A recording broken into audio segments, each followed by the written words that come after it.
Welcome, today in front of me Honor 7X, and I'll show you how to adjust notification panel shortcuts on this device.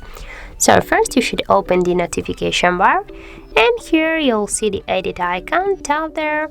And as can you see, here we got all the available icons on our notification panel. If you want to just add one more icon here to your notification bar, just hold for a while and drag it here to this up section.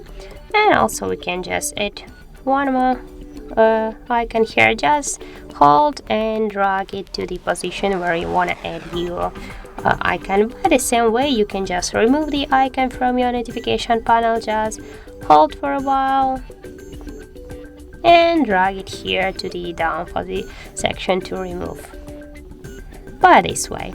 And also, if you want, you can change the position of your icons, just hold for a while and just drag here to the section, to the position where you wanna just do this icon. And just to see all the changes, start here to back, and as can you see, we got our new notification panel. So that's how it looks. If you found this video helpful, leave like, comment and subscribe our channel.